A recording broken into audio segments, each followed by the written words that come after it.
Nagmash qui arrive sur la Rabaït. Si vous pouvez voir. Il y a une photo avec un Nagmash avec les antennes qui arrive. Moi je l'appelle ça un transporteur de troupes en français. C'est exactement comme ça sur cette route là. Quoi, c'était une route là? Ouais, bah c'est. Non, je veux dire, ah d'accord. Bah, ils ont arrangé, mais c'était. C'est comme ça qu'ils arrivaient sur le truc.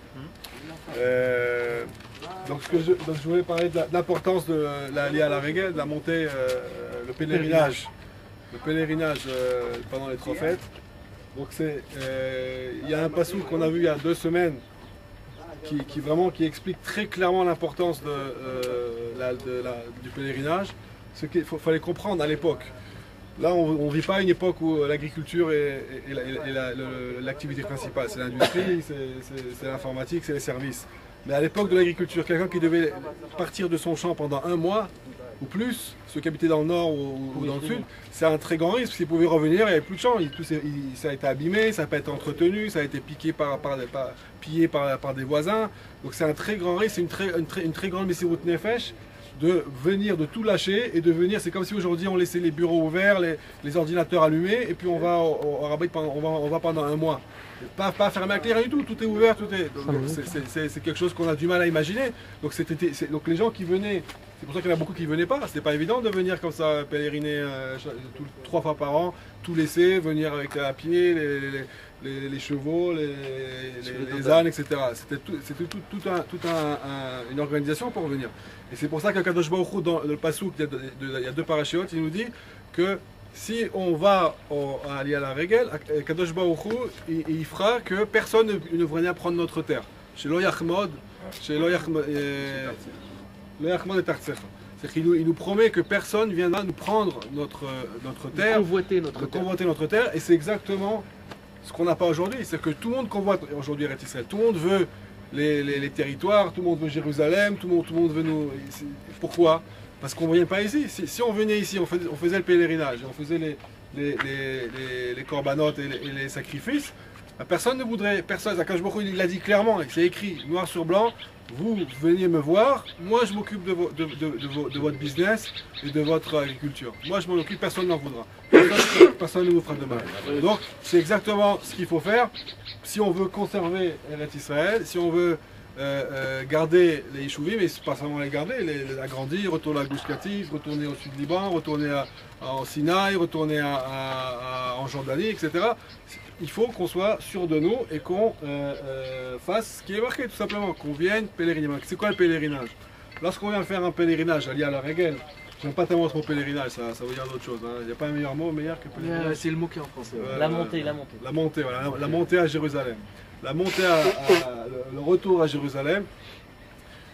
Donc cette montée à Jérusalem, en fait, quand on vient, on doit à chaque fois amener un sacrifice. On doit amener un korban à Kadosh Baruch Hu. C'est quoi? Il y a le korban shlamim que on mange, comme la famille mange pendant la fête. Il y a le korban olatriya qui est pour le Kohen et pour Kadosh Baruch Hu. C'est quoi ce korban olatriya?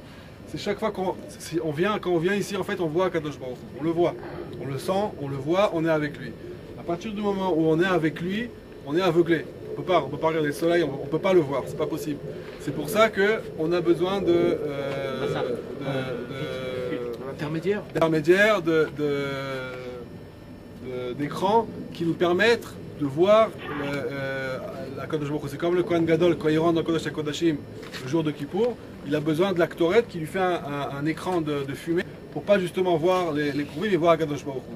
Sinon, il pourrait pas ressortir. Donc nous, pareil, quand on vient au Beth Amikdash, on vient au temple pour amener ce korban Reya, on a besoin de ce qui nous fasse écran et qui nous protège en fait, pour permettre de voir quelque chose, pour pouvoir de ressentir quelque chose. Parce que si on est aveuglé, on ressent rien, on voit rien, on n'a rien gagné. Si on a quelque chose qui nous aide, grâce à cet écran, on peut essayer de capter quelque chose, de capter de la shrina, chacun selon son mesure.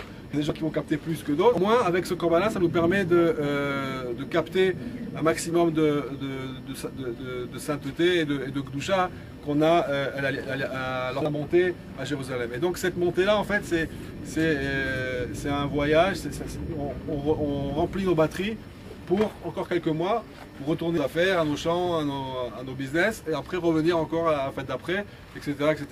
Et ça permet de se ressourcer et de remplir les les batteries. En fait, c'est ça la signification de la montée de la Lia Regel, la montée à Jérusalem.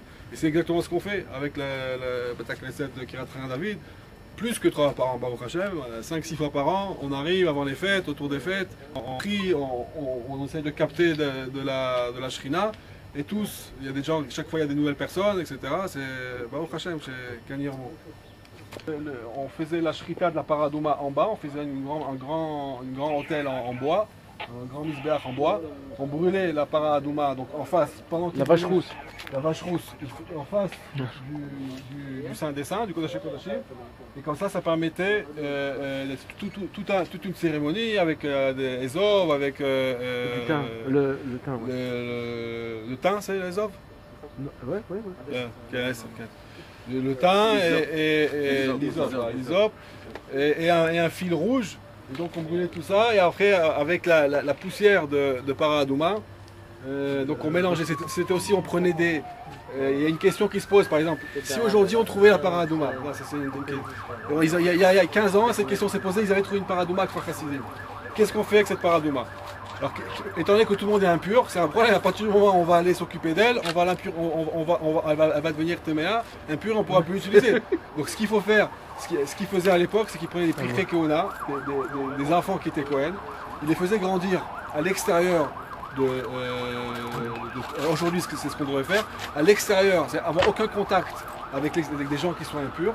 Et dès qu'il y a la Paradouma, prendre ces enfants-là qui n'ont jamais été en contact avec l'impureté, qui ont touché des personnes, qui sont allés dans des cimetières, etc., les prendre et eux qui vont s'occuper de la poussière et de la vache rousse. C'est-à-dire que c'est quelque chose qui est très difficile à... La cendre, c'est pas la poussière. Hein.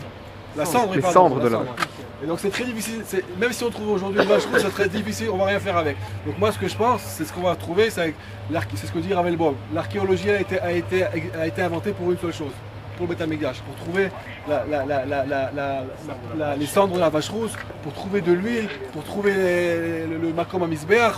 On sait exactement en fouillant, on sait exactement où est-ce qu'il sera le misbéach, où est-ce qu'il est Kodesh Kodashim, parce que si on fouille, on sait tout de suite où est tout. Il n'y a pas de problème aujourd'hui, il n'y a aucun problème de tout fouiller, mais on ne peut pas fouiller, ils ne nous laissent pas fouiller. Donc ça c'est... Et donc, moi je pense qu'on va retrouver cette cendre-là, elle sera toute prête. On trouve des trucs déjà incroyables de plusieurs milliers d'années, donc il n'y a aucune raison qu'on ne trouve pas ça dans une bonne jarre. Et là, ça sera le siman, je pense qu'il faut faire quelque chose. Quoi, voilà.